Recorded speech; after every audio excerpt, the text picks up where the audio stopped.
sejam bem-vindos. Eu sou a Patrícia Vieira e esse é o IC Entrevista. No programa de hoje nós estamos recebendo o Alexandre Ivanchio, que é CEO da Ivanchio Consulting. Tudo bem, Alexandre? Tudo bem? Como vai, Patrícia? Tudo bem, seja bem-vindo. Muito obrigado pelo convite. Obrigada a você por aceitar nosso convite. Então hoje nós vamos conversar sobre o planejamento das empresas nesse retorno ao mercado. Alexandre, como planejar a empresa, como economizar sem comprometer os produtos ou os serviços? Bom, Patrícia, nesse momento é muito importante as empresas estarem atentas aos gastos que podem ser subtraídos do dia a dia da empresa. Correto. Algumas despesas que são corriqueiras do dia a dia das operações podem simplesmente ser suprimidas porque se tornaram desnecessárias, até mesmo em função de estarmos com muitas das nossas atividades sendo desenvolvidas de forma remota. Então, algumas despesas que eram até há pouco tempo atrás necessárias passaram a ser supérfluas, como impressão de documentos, algumas despesas como aluguéis, como despesas com estacionamento, até mesmo despesas com café, por exemplo, de repente não são mais necessárias nesse momento e são algumas pequenas oportunidades de redução. E outros aspectos muito importantes que as empresas devem atentar são as oportunidades para reduzir seus custos de operação através da identificação e eliminação de desperdícios que podem estar presentes nos seus processos operacionais. Correto. Como você mesmo comentou, muitas pessoas estão trabalhando remoto, estão em casa, em home office. Essa é uma tendência. As pessoas tiveram que ir para casa de um dia para a noite. Já faz aí mais ou menos 5 meses que as pessoas estão em casa. Essa é uma tendência que veio para ficar, que deve permanecer aí no pós-Covid. E quais as vantagens, tanto para a empresa quanto para o próprio colaborador, de trabalhar em casa? Naturalmente, nem todos os setores a gente vai poder ter as pessoas trabalhando de forma remota, né, na modalidade home office.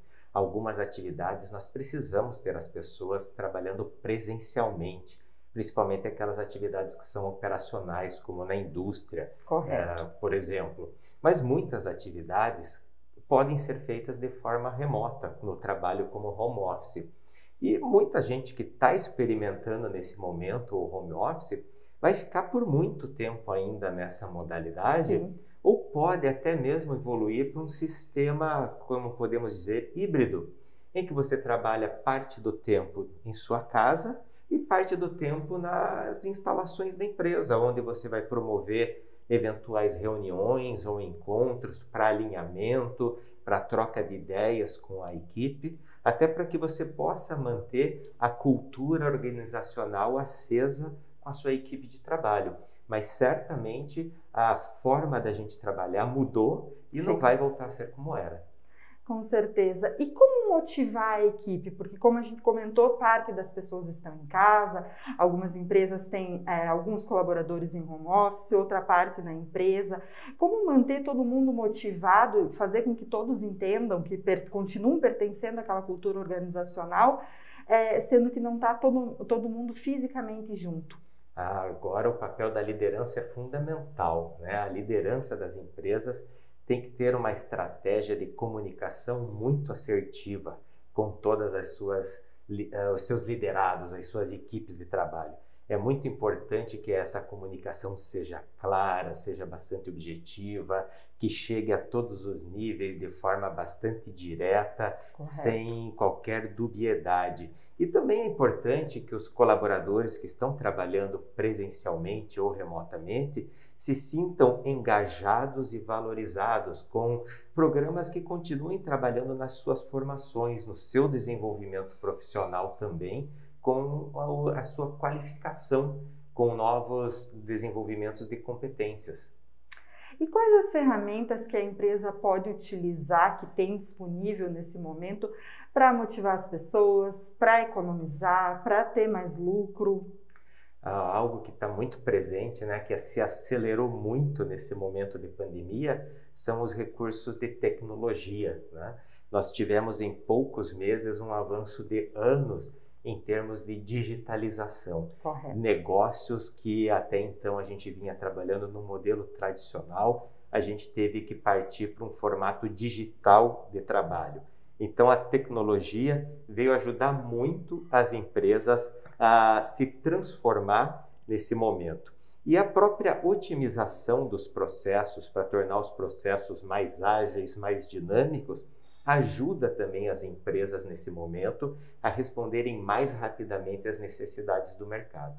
Perfeito. Alexandre, o Sebrae, em parceria com a FGV, divulgaram uma pesquisa recentemente dizendo que 79% das micro e pequenas empresas paranaenses estão em funcionamento nesse momento, porém 64% delas tiveram que passar por alguma alteração. Ou seja, lá a costureira que produzia blusa, ela passou a produzir máscara do dia para a noite, a empresa que produzia produtos de higiene para hotéis, ela passou a produzir álcool em gel. Essa mudança ela veio atender a demanda de mercado. Chegou já o momento de se replanejar e pensar agora como seguir, vou continuar produzindo o que eu estou produzindo agora, vou voltar, como que vai ficar essa questão? A gente só pode afirmar uma coisa, que nada vai ser como era antes. Sim. E nada vai continuar a ser como é agora, né? Nós vamos ter muitas mudanças ainda. E o empresário, o microempresário, o pequeno, o médio, o grande empresário, ele tem que estar muito atento a todas as mudanças que nós estamos vivendo e as novas necessidades que o mercado consumidor terá. E a gente vai procurar sempre estar muito atento a essas necessidades para ter que se adaptar rapidamente, a fim de que a gente consiga sempre ser flexível e ágil para adaptar o nosso negócio para atender às necessidades desse mercado. E assim transformar a nossa empresa em uma empresa que está continuamente se reinventando e atendendo ao nosso cliente. E com isso a gente vai dando sustentabilidade para o nosso negócio e continua crescendo, se desenvolvendo, apesar das crises que a gente enfrenta. Correto, Alexandre. Muito obrigada pelas informações, obrigada pela tua presença. Eu que agradeço, Patrícia. Muito obrigado pelo convite. Obrigada. Lembrando você, a gente está aqui falando do pós-pandemia, mas ainda a questão de saúde ainda é muito séria, então use máscara, mantenha distanciamento social e fique em casa sempre que possível.